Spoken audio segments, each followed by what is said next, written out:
ये बेगम अख्तर साहिबा का है। तसव्वुर में चले आते हो, कुछ बात होती है। तसव्वुर में चले आते हो, कुछ बात होती है। शबे फुरकत भी होती है, मुलाकात भी होती है। हमरी अटरिया पे आ जाओ सवरिया, देखा देखी तनिक हो जाए। हमरी अटरिया पे आ जाओ सवरिया, देखा देखी तनिक हो जाए। हमरी अटरिया पे प्रेम की भिक्षा मांगे ये भिखारन, प्रेम की भिक्षा मांगे ये भिखारन। लाज हमारी रखियो तुम साजन, प्रेम की भिक्षा मांगे ये भिखारन। लाज हमारी रखियो तुम साजन, लाज हमारी रखियो तुम साजन। आओ सजन तुम हमरे अंगना, सारा झगड़ा खत्म हो जाए। हमरी अटरिया पे आ जाओ सवरिया, देखा देखी तनिक हो जाए। हमरी अटरिया पे, हमरी अटरिया पे, हमरी अटरिया पे। बहुत अच्छा, बहुत बहुत बहुत शुक्रिया।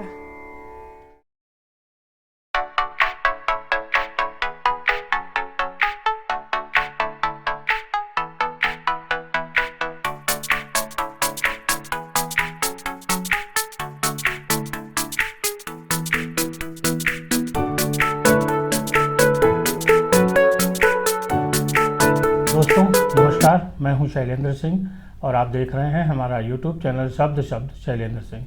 आज हमारे साथ खास मेहमान हैं जिनकी गायकी हम सबको बहुत पसंद आती है। वो प्रयागराज की रहने वाली हैं, इलाहाबाद की, और उन्होंने म्यूज़िक में ही अपना करियर बनाया। वहीं से PhD भी म्यूज़िक में की, और उनका जो बचपन से गाने का शौक़ था वो सुगम संगीत का था। आज भी वो गीत, गज़ल, भजन की ही पहचान बनाई जाती हैं। भगवान शिव उनके आराध्य हैं और इस नाते शिव पर बहुत सारे उनके गाने आते हैं। आपका अपना YouTube चैनल भी है, मेनका मिश्रा ऑफिशियल, और ये हैं डॉक्टर मेनका मिश्रा जी। तो बहुत स्वागत। और हम लोग की बहुत पुरानी परिचित हैं, लंबे समय से हम आपको सुनते रहते हैं। तो आज मुझे लगा कि आप लोगों से भी डॉक्टर साहब को मिलवाऊं और इनका सुगम संगीत का कैसे करियर शुरू हुआ, कहाँ तक संघर्ष रहा, किस तरीके से इन्होंने इन ऊंचाइयों तक अपने को पहुंचाया और आगे क्या इनकी योजनाएं हैं। तो मेनका मिश्रा जी, बहुत बहुत स्वागत एक बार फिर से। नमस्कार आपका भी। बचपन से कैसे आपकी रुचि थी सुगम संगीत में? एक्चुअली मैं जब रेडियो उस समय दौर था, तो रेडियो तो अभी कुछ टाइम पहले से गया है, तो रेडियो पे मैं बहुत सारे गाने सुनती रहती थी। तो उसमें कभी लता जी के, कभी जगजीत सिंह जी की गज़ल। तो एक जगजीत सिंह जी की गज़ल थी कि होठों से छू लो तुम, बहुत मशहूर है, आप जानते हैं। वो मेरी एक तरह से बचपन की शुरुआत थी। अच्छा। वो जो मेरा गीत था, जो उनका ये, तो मुझे बस उसको सुनना, उसको उसी तरह से गाने की कोशिश करना। तो घर में लोग कहने लगे कि, और बहुत छोटी सी थी मैं, 6 साल की थी, तो लोग कहने लगे कि अरे ये तो मतलब वैसे ही गाती है और बेसुरी नहीं होती है। तो बस एक शौक अंदर संगीत था, और बस वो एक जो मैंने गाना पकड़ा, होठों से छू लो तुम, तो कोई भी मंच हो बचपन में, बस मुझे वहाँ खड़ा कर दिया जाता था और मैं वो गाना गाना शुरू हो जाती थी। तो बस ऐसे मेरी शुरुआत हुई।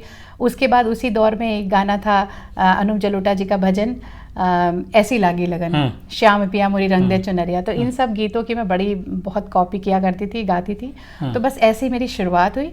फिर मैं स्कूल में नोटिस हुई और टीचर्स ने जब सुना तो उनको लगा कि अरे ये तो बहुत, तो फिर मुझे स्कूल के प्रोग्राम में शामिल करना शुरू किया गया। ऐसे कर करके फिर शुरुआत हुई। फिर मैंने सब्जेक्ट के रूप में भी म्यूज़िक को लिया। मुझे लगने लगा कि नहीं, मैं तो गाती हूँ, सब लोग तारीफ़ करते हैं, तो जाहिर है कि मुझे मतलब ये चीज़ सीखनी चाहिए। और घर में भी फादर का भी बहुत सपोर्ट था। हालांकि फादर का मेरे बहुत अर्ली एज में डेथ हो गई फादर की, मैं 12 वर्ष की थी। तो लेकिन उनका जब तक वो रहे तो उन्होंने मुझे बड़ा सपोर्ट किया इसके लिए।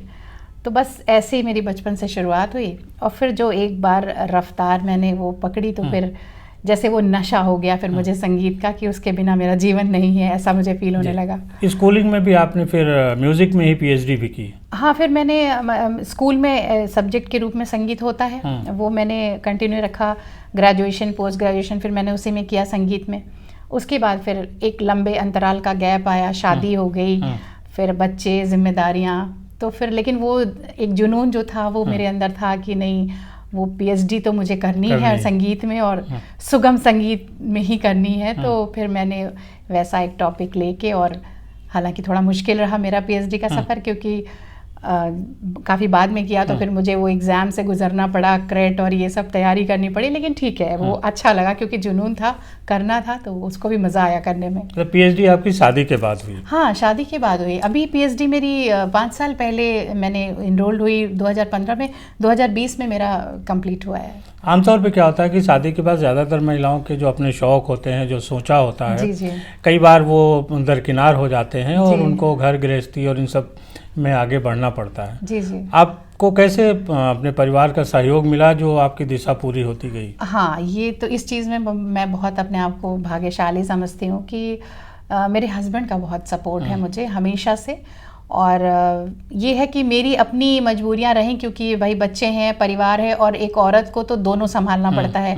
अगर आपका शौक है तो उसको भी जिंदा रखना है, और घर तो कोई और देखेगा नहीं, आपको ही देखना है। तो वो तो मुझे मैनेज करके चलना था। लेकिन हाँ, परिवार का साथ था, सपोर्ट था, तो ठीक है, मुश्किल रास्ते तो थे ज़रूर। लेकिन उनको भी कुछ शौक था क्या म्यूज़िक का? उनको सुनने का शौक है। अच्छा। और संगीत एक बहुत बड़ा कारण था जिसकी वजह से शादी हुई। हाँ, क्योंकि उनको मेरी गायकी बहुत पसंद थी, और एक मंच पर उन्होंने मुझे सुना भी था, तो उनको बहुत ये चीज़। अच्छा। हाँ, तो बस एक इसका भी मैं बहुत बड़ा एक वो मानती हूँ कि संगीत मेरे जीवन के लिए बहुत हर तरह से उपयोगी था। मतलब वो आपके आलोचक और प्रशंसक दोनों रहे? बिल्कुल, वो आलोचक, मैं तो कहती हूँ कि, और उनको, वो पुलिस डिपार्टमेंट में हैं, पुलिस ऑफिसर हैं, लेकिन उनको संगीत का, मैं कहती हूँ, वो गाते नहीं, उनके पास गला नहीं है, लेकिन अंदर बहुत अच्छा संगीत है, समझदारी बहुत अच्छी है, बहुत अच्छी है। तो वो मेरे को छोटी छोटी कमियों को, मतलब वो कहते नहीं ये गड़बड़ है, या मतलब वो इतनी समझ है उनको कि ये नहीं, सही नहीं हुआ, या रिकॉर्डिंग में जैसे बैठे हैं तो किसी शब्द को मैंने कुछ, तो कहते नहीं ये शब्द सही, चूँकि हिंदी भी बहुत अच्छी है उनकी, तो वो शब्दों को कहते नहीं ऐसे नहीं, इसको ऐसे बोलना है, ये सब। तो इस चीज़ में मैं खुशकिस्मत हूँ। आमतौर पे जब घर गृहस्थी में बच्चे होते हैं छोटे, उस समय रियाज करने में बहुत दिक्कत आती है, आपने कैसे संभाला होगा? क्योंकि एक गाने वाले को रियाज बहुत ज़रूरी होता है। बहुत, ये तो मुझे बहुत मुश्किल आई, और कभी कभी मैं बहुत फ्रस्ट्रेट भी हो जाती थी कि लगता है कि चल नहीं पाएगा क्योंकि मुश्किल तो बहुत आई। लेकिन ठीक है, कुछ टाइम मेरा, फिर मैंने छोड़ दिया म्यूज़िक बीच में। जैसे एक ऐसा दौर भी आया कि मैं इतनी निराश हो गई कि मुझे लगा कि नहीं, ये मैं पूरा नहीं कर पा रही, दोनों को मैं मैनेज नहीं कर पा रही हूँ। तो मैं, ठीक है, ये तो मुझे ज़रूरी है करना, बच्चों को देखना, घर को देखना, ये तो ज़रूरी है, उसको छोड़ नहीं सकती। तो मैं उसको, चलो, थोड़ा नज़रअंदाज करना पड़ा मुझे। हालांकि एक कलाकार का मन तो ऐसे ऐसे करता ही है, तो बड़ी तकलीफ होती थी, लेकिन कुछ किया नहीं जा सकता था। तो कैसे, वो कौन सी प्रेरणा थी जिसने दोबारा आपको म्यूज़िक की तरफ भेजा? हाँ, बिल्कुल, ये सवाल आपका इतना अच्छा है, क्योंकि ये एक जो मेरा एक जो दूसरा एक शुरुआत है जिसको मैं कहूँगी ज़िंदगी की संगीत को लेके, वो इतनी इम्पोर्टेंट थी कि जब एक लंबा गैप आया, बीच बीच में मैं कुछ कुछ करती रहती थी लेकिन कंटिन्यूअसली नहीं कर पाती थी। सीरियसली हो नहीं हाँ, था। सीरियस, हाँ चलो शौक के लिए एक कर दिया कुछ ऐसे। तो फिर जब मैंने पीएचडी करने का सोचा तो मुझे एकदम उस समय जैसे ईश्वर ही हर चीज़ को तय करता है कि अब दोबारा तुम्हें फिर से वो करना है, तो वो एकदम से मेरे पर जुनून सवार हो गया। बच्चे थोड़े बड़े हो गए तो मुझे लगा कि अब इनका मुझे होमवर्क कराना और इनकी चीज़ें ज़रूरतें जो है उस तरह का अब नहीं काम है, अब ये अपने से हर चीज़ कर रहे हैं, तो मैं क्यों ना अपनी उस जो चीज़ छूटी है, जो शौक़ था मेरा, उसको मैं पूरा करूँ। तो वो एक जुनून जैसे मेरे ऊपर सवार हो गया और मैंने एकदम जी जान से मैं जुट गई तैयारी में कि मुझे पीएचडी करनी है। और जब मैंने पीएचडी में जब मैं इनरोल्ड हुई हूँ उसके बाद से वो मेरा जो टॉपिक था उसको ले करके और जब पढ़ती थी तो मुझे लगा कि क्यों ना कुछ नया क्रिएट किया जाए। तो फिर वो मध्यकालीन कवियों की रचनाओं को मैंने ले करके, अच्छा, हाँ, आकाशवाणी इलाहाबाद के कुछ कलाकारों, कुछ गुणी कलाकारों के साथ जोड़ करके हम लोगों ने बड़ी मेहनत की और एकदम नए तरीके से उसको क्रिएट किया। जैसे कि रचनाएं तो पारंपरिक हैं, उसके साथ आधुनिकता का मिश्रण किया और म्यूज़िक के ज़रिए जो हमारे जो इंस्ट्रूमेंट थे उसके ज़रिए, अपनी गायकी के ज़रिए पारंपरिक और आधुनिक दोनों चीज़ों का मिश्रण करके एक बहुत ही अच्छा, एक खूबसूरत सा, मतलब एक गानों का गुलदस्ता सा हम लोगों ने बनाया।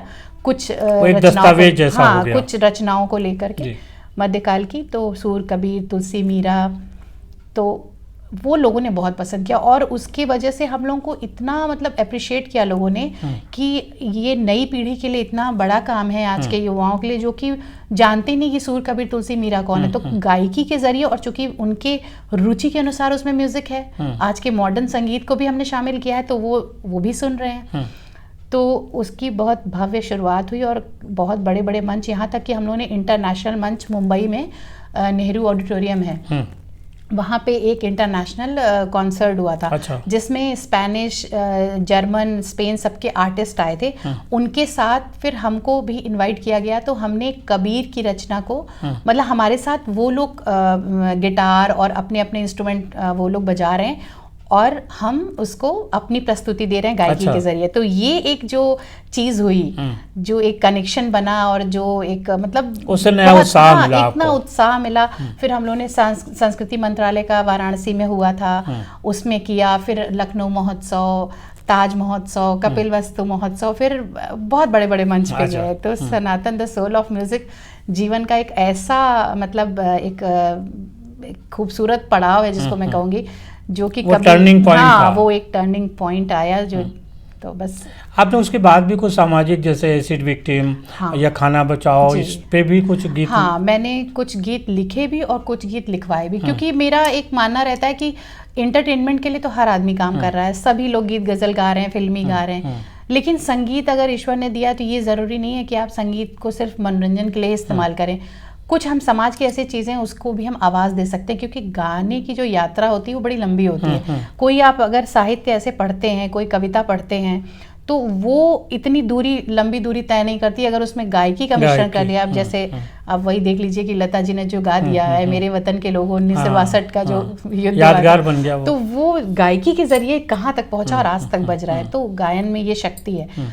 तो फिर मुझे लगा कि इन लोगों की समस्याओं को उजागर करना चाहिए। तो फिर मैंने किन्नर और ये रेप और जो अंधे लोग हैं उनकी पीड़ा, वृद्धाश्रम, खाने की बर्बादी, लो उतना ही थाली में जो व्यर्थ न जाए नाली में, बड़ी मुश्किल से मिलती है रोटी। तो इस तरह के फिर हमने कई सारे गीत लिखे। किन्नर पे लिखा कि किस पीड़ा में हम जीते हैं, खुद ही जख्मों को सीते हैं, स्त्री है या तन है नर का, ये प्रश्न बना जीवन भर का, तुम दर्द क्या जानो किन्नर का। वाह, सही बात। तो बस इस तरह से कुछ चलता रहा। लेकिन जो आपको मंच मिला वो टी सीरीज के जरिए मिला, वो यात्रा क्या थी? कैसे वो पहला कैसेट आपका रिकॉर्ड हुआ, फिर उसके बाद आगे यात्रा कैसे बढ़ी? हाँ, ये भी प्रश्न आपका बहुत अच्छा है कि टी सीरीज की शुरुआत मेरी हुई एक्चुअली, जो मनोज तिवारी जी हैं, भोजपुरी के अच्छे कलाकार, आज सांसद भी हैं, तो एक हमारा पारिवारिक संबंध है उनसे। तो वो जब घर में मतलब एक बार आए थे, बैठे थे हम लोग सब लोग, तो उनको पता चला कि भाभी जी हमारी गाती हैं। काफ़ी पहले की बात है ये। तो उन्होंने कहा कि अरे नहीं, आप ये घर, तब बच्चे छोटे थे तो मैं इतना खुल के आई नहीं थी बाहर, तो उन्होंने कहा कि नहीं आप गाइए और टी सीरीज से। तो पहला जो मेरा उस समय कैसेट का दौर था, तो उन्होंने जो कैसेट निकलवाए वो मनोज तिवारी जी हैं। अच्छा। जिन्होंने टी सीरीज में मेरा पहला कैसेट निकलवाया था, उसका नाम था पिया निर्मोहिया। अच्छा। तो उन्होंने कुछ गाने वगैरह, भोजपुरी गाना था। हाँ भोजपुरी था। तो अब मेरे लिए मुसीबत ये है कि मैं भोजपुरी गाने में मुझे जैसे कुछ शब्द मैं नहीं बोल सकती। मेरा अपना वो है कि साहित्य पे मैं बहुत ध्यान, रचनाओं पे बहुत ध्यान देती। तो मैंने बड़ा छांट के अच्छे अच्छे शब्द लिखवा के चुन के जो मेरे पास थे एक वो करके फिर मैं वो सब रिकॉर्ड वगैरह हुआ, वो सब मनोज भैया ने करवाया था। तो वो फिर रिलीज़ हुआ। तो वो तो चलो बात आई गई हो गई, उसका विमोचन हुआ, कुछ दिन चला, वो कैसेट का दौर था। अब भोजपुरी मेरे अंदर सुगम संगीत है, गीत गज़ल भजन को मैं जितना कंफर्टेबल हूँ गाने में, भोजपुरी गाती ज़रूर हूँ लेकिन वो बात नहीं है, मतलब कंफर्टेबल नहीं रहती मैं। तो फिर बस उसके बाद फिर शुरुआत हुई। फिर टी सीरीज़ पे मैंने कुछ अपने एक शुरुआती दौर में मैंने खुद एक बना के उनको फिर हिंदी भजन दिया। अच्छा। मुझे लगा कि ये ऐसा ना हो जाए कि फिर भोजपुरी मेरी पहचान बन जाए, मुझे डर था थोड़ा। तो फिर मैंने हिंदी भजन देवी माँ का बना के खुद दिया। उसके बाद तो फिर अब तो ये स्थिति हो गई है कि टी सीरीज़ खुद ही मुझे भजन के लिए वहाँ पे बुलाते हैं, खुद ही रिकॉर्ड करते हैं अपने स्टूडियो में शूट करते हैं और बीच बीच में मेरे भजन आते रहते हैं। और टी सीरीज़ का मेरा एक बड़ा ही फेमस भजन हुआ है, भक्ति सागर का जो फेसबुक का पेज है उस पे वो 48 मिलियन हो गया है। तो मोहे मुरली बना लेना, और उसको इतने लोग गा के, एक दिन मैंने यूट्यूब पे देखा, मैंने कहा इस भजन को लोग कलाकार मंचों पे गा रहे हैं, लोग जागरण में गा रहे हैं। तो ये मेरे लिए बहुत बड़ी बात थी। तो टी सीरीज़ का एक कुछ अंदाज़ा है कितने आपने रिकॉर्ड कर लिए होंगे टी सीरीज़ पे? अब गिनती तो मैंने नहीं की, बट टी सीरीज़ में बहुत हो गए। कम से कम 50-60 भजन तो टी सीरीज़ के हो ही गए, और अभी और भी मेरे आने वाले भी हैं। अभी आपकी और नई तैयारियां क्या है अपनी म्यूज़िक को लेके? अब मैं एक्चुअली थोड़ा सा अपना जो मैंने मध्यकालीन कवियों का जो किया था शुरू, उसको कुछ एक नया रूप दे के कुछ करने की सोच रही हूँ। मैं बहुत ज़्यादा अभी इसका खुलासा नहीं करना चाहूँगी, लेकिन वो मेरे मन में है कि एक उस पे एक अलग टॉपिक ले करके, और लेकिन मध्यकालीन कवियों को ही मैं थोड़ा सा गाना चाहती हूँ। तो देखते हैं क्या होता है। और बाकी सामाजिक जो मैं लिखती रहती हूँ, गाती रहती हूँ, वो तो है ही। आपका अपना यूट्यूब चैनल भी है, उसका क्या अनुभव है? यूट्यूब चैनल पे ये है कि मैं अपने कुछ गाने जो, अब जैसे ये हमारी व्यथा जो श्रृंखला आई जिसपे मैंने ये सामाजिक विषयों पर लिखा, तो इसी के लिए मैंने यूट्यूब चैनल बनाया कि जो मेरे अपनी अंदर की इच्छाएं हैं, जिसको कि मैं गायकी के जरिए दिखाना चाहती हूँ, तो उसको तो कोई रिलीज करने वाला नहीं है। कौन ये सब गाने रिलीज करेगा? तो उसके लिए मेरा चैनल है। मैं अपने चैनल पे अपनी आत्मसंतुष्टि वाले गीतों को लिखती भी हूँ, लिखवाती भी हूँ, गाती भी हूँ, और वहाँ प्रस्तुत वहाँ प्रस्तुत करती हूँ। एक प्लेटफॉर्म है कि जहाँ पे ऐसे गीत भी हैं जिसको लोग सुन सकते हैं। तो कितनी देर रियाज करती हैं, कैसे आप? अब रियाज का मेरा कुछ फिक्स मैं नहीं बता पाऊंगी कि मतलब इतनी देर, मुझे जब टाइम मिल जाता है तब मैं गा लेती हूँ। अभी इधर मेरा स्वास्थ्य ठीक नहीं चल रहा था, मुझे टाइफाइड हो गया था, तो काफ़ी दिनों से मैं परेशान थी, तो इधर तो मेरा रियाज नहीं हो पाया। लेकिन फिर से मैंने शुरुआत की, क्योंकि बिना गाए तो आपका गला काम नहीं करेगा, तो रियाज तो बहुत ज़रूरी है। ये है कि गृहस्थ जीवन में थोड़ा थोड़ा प्रभावित भी हो जाता है कभी कभी, लेकिन हाँ कोशिश करती हूँ कि रोज़ कम से कम 1 घंटा मैं गा ही लूँ। अच्छा, हाँ। आप पार्टीज में भी जाती होंगी अपनी फ्रेंडशिप और उन सब में जी, तो वहाँ क्या लोगों की इच्छाएं रहती हैं कि आप उनको गाना सुनाएं, या एक सेलिब्रिटी फीलिंग? हर जगह डिमांड होती है। अच्छा। हर जगह लोग गाने की, देखिए एक गायक से जब लोग जानते हैं और किसी महफिल में आप जाते हो, कहीं किसी पार्टी उत्सव में, तो लोगों को ये तो रहता ही है कि भाई ये सिंगर हैं तो कुछ गुनगुना दीजिए। लेकिन मैं हमेशा माहौल देख के और जहाँ लगता है कि हाँ यहाँ गाना चाहिए वहीं गाती हूँ। थोड़ा इस मामले में चूजी हूँ। हाँ, थोड़ा शाई नेचर की है। नहीं, नेचर शाई नहीं है, शायद मैंने शुरू से कुछ ऐसा बना रखा है कि मुझे जहाँ लगता है कंफर्ट फील होता है, एक अच्छी गैदरिंग है, एक अच्छा सब कुछ माहौल है, तो वहाँ बिल्कुल गा देती हूँ। म्यूजिक के साथ कुछ और आपकी हॉबीज हैं? हाँ, म्यूज़िक के साथ थोड़ा बहुत पेंटिंग करती हूँ। अच्छा। कुछ कुछ लिखती हूँ, कभी कुछ कहानियाँ। अच्छा, मुझे वॉइस ओवर का बहुत शौक है, मतलब किसी को आवाज़ देना, किसी किरदार को, या फिर कोई कहानी है उसको एक स्टोरी टेलिंग। तो इस तरह ये सब चीज़ों का मुझे बहुत शौक है। तो मैंने ये जब लॉकडाउन का ये समय आया कोरोना का, तो घर में सब बैठे हैं कुछ, तो मैंने ये सब पे भी काम किया। अच्छा। तो मुझे लगा अरे ये भी अच्छी चीज़ है जो निकल के आई, कि इसका मैंने उपयोग किया। तो मैंने शहीदों पर भी कुछ लिखा, और कुछ एक गृहस्थ जीवन की परेशानियों पे भी लिखा। अभी मैंने हाल में ही उसको डाला था कि सपनों की जंग करके एक मैंने कुछ लाइनें लिखी थी गृहस्थ जीवन पे, चूँकि वो मैंने अनुभव किया है, तो वो मेरे दिल से आवाज़ आई, तो वो भी मैंने लिखा। अच्छा। तो ऐसे ऐसे कुछ कुछ लिखती हूँ और उसको आवाज़ देती हूँ। अभी रश्मि रथी जो है, आपने पढ़ी होगी, तो उसको भी मैंने बोला। अच्छा। और उसको भी, वो भी मेरे यूट्यूब पे आप ज़रूर सुनिएगा, उसको भी लोगों ने बहुत लाइक किया है। तो बस इसका मतलब आप पॉडकास्ट भी आगे कभी आपका सुनने को मिलेगा? मेरी इच्छा बहुत है। ईश्वर क्या कराए। पॉडकास्ट में हम आपकी कहानियाँ, आपके गाने आपके मुख से सुन रहे होंगे। हाँ बिल्कुल, मेरा मन तो बहुत है, लेकिन देखिए क्या होता है। तो दोस्तों, आप भी सुनिएगा आपका जो YouTube चैनल है उस पर, और हम अभी आपको सुनवाएंगे मेनका जी से इनका एक भजन तो सुनवाएंगे ही आपको। तो बहुत शुक्रिया, आपने हम लोगों को इतना समय दिया। और कुछ आप दर्शकों से कहना चाहती हैं? नहीं, बस मैं यही कहूँगी कि आप सब थोड़ा कलाकारों को, मैं एक कलाकार हूँ इसलिए मैं कहूँगी कि कलाकारों को सपोर्ट करें, और बस खुश रहें, अपने घरों में सुरक्षित रहें, और बस। और हम लोगों को सुनते रहें। हाँ, और हम लोगों को सुनते रहें, क्योंकि बड़ी मेहनत से हम लोग आप लोगों के लिए गाने बनाते हैं। तो ज़रूर सुने और अपना आशीर्वाद प्यार ज़रूर दें हमारे गीतों को। बहुत बहुत शुक्रिया।